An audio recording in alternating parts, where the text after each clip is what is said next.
Bienvenue dans le podcast VUIA de Parcours le Monde Grand Ouest, une série de 11 podcasts réalisés par les volontaires de la mission Vivre ensemble ici et ailleurs.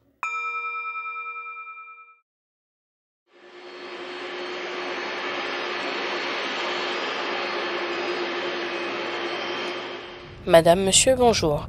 Le commandant de bord et l'ensemble de l'équipage ont le plaisir de vous accueillir à bord de cet appareil. Nous vous informons que les bagages à main doivent être placés dans les coffres ou sous les sièges devant vous. En novembre dernier, j'ai quitté la Tunisie pour la première fois et la France. Ça a été vraiment un choc culturel. J'avais très froid, que j'ai mis 2 manteaux à mon arrivée à Paris et c'était la première fois que je me sentais étrangère.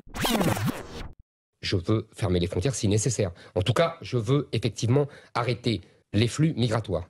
Ça, c'est sûr. Et waouh, les gens sont très stylés là-bas.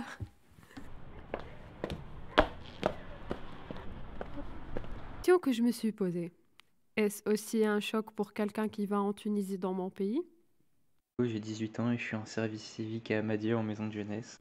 Ça, c'est Malo, un jeune Français en Tunisie à Amadia, dans une petite ville côtière située au centre-est du pays. Il me raconte comment il a vécu sa découverte.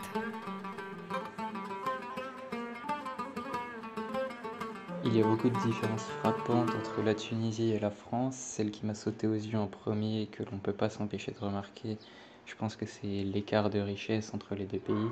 Ça peut paraître évident, mais on ne s'attend pas forcément à voir ça à ce point en arrivant. On le remarque à l'état de certaines maisons, à la manière dont les routes sont entretenues, certaines en tout cas. Alors là, l'infrastructure en France, j'étais vraiment émerveillée. Comme c'était bien organisé et propre, on attend le feu vert pour passer.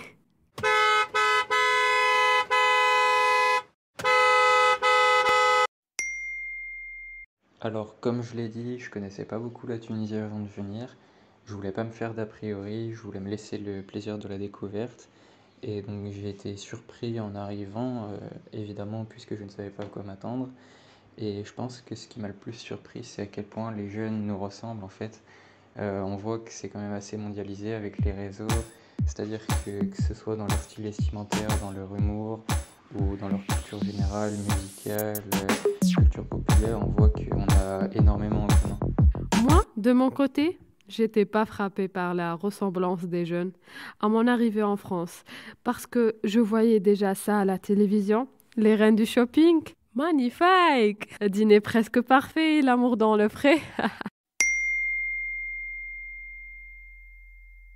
Évidemment, je suis obligé de mentionner l'incontournable couscous, qui peut être préparé de plusieurs manières différentes, ou en tout cas avec plusieurs viandes, et dont j'ai appris la recette et que j'essaierai de refaire au mieux à mon retour en France.